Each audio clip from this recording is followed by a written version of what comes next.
ना होगा, और अगर सब मिलकर कोशिश करें तो रास्ता निकल सकता है। राजू के चेहरे पर एक उम्मीद की किरण जागती है। हाँ बाबा जी, अगर सब मिलकर काम करें तो हम पानी ढूंढ सकते हैं। हमने पहले कभी ये कोशिश ही नहीं की।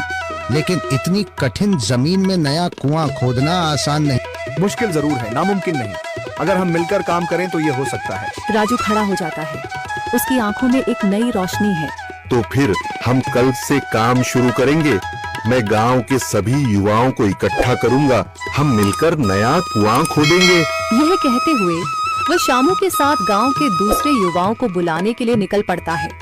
कहीं दूर से गरज की हल्की सी आवाज आती है, जैसे आकाश ने उनकी उम्मीदों की गवाही दे दी हो।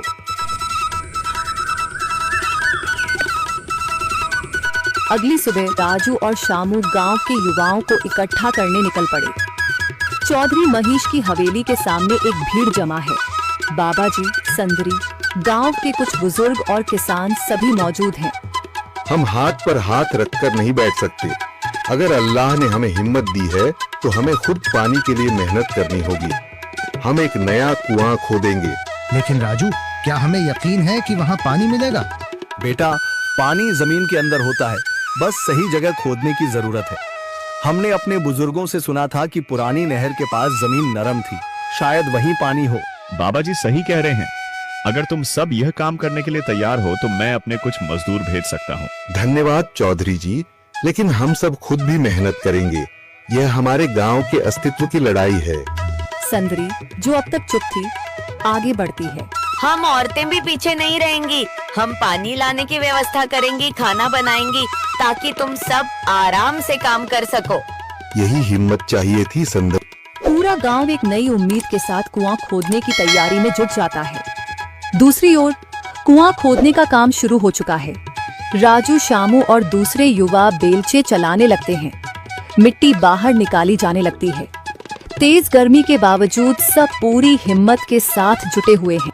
दोपहर की तेज धूप, जमीन आग की तरह तप रही है। गांव के लोग लगातार कुआं खोदने में जुटे हैं। हाथ छिलने लगे हैं, माथे से पसीना बह रहा है, मगर किसी ने हार नहीं मानी। महिलाएं पानी और सत्तू लेकर आती हैं ताकि पुरुषों को कुछ राहत मिले। हमें और गहराई तक जाना होगा। अब तक सिर्फ सूखी मिट्टी और पत्थर ही निकल रहे हैं। राजू, यह बहुत कठिन काम है। अगर हमें पानी न मिला। अल्लाह मेहनत करने वालों को कभी निराश नहीं करता बेटा। तुम सब अपनी कोशिश जारी रखो, पानी जरूर निकलेगा। हिम्मत मत हारो। अगर अब रुक गए तो फिर कभी पानी नहीं मिलेगा।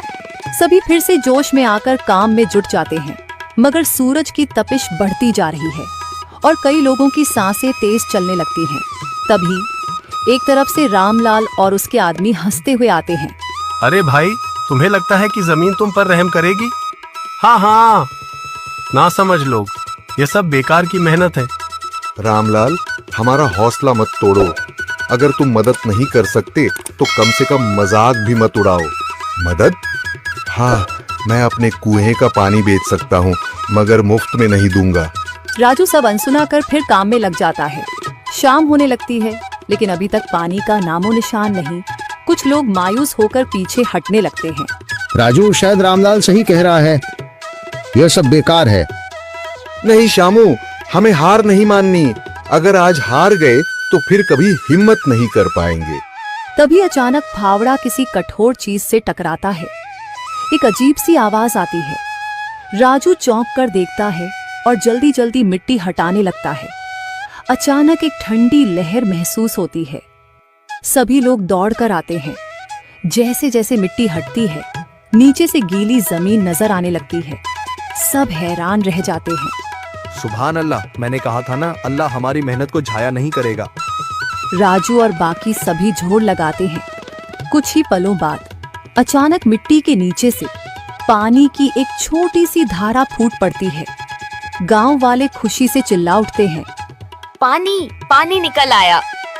यह अल्लाह की कुदरत है रामलाल, जिस पर तुम्हें यकीन नहीं था।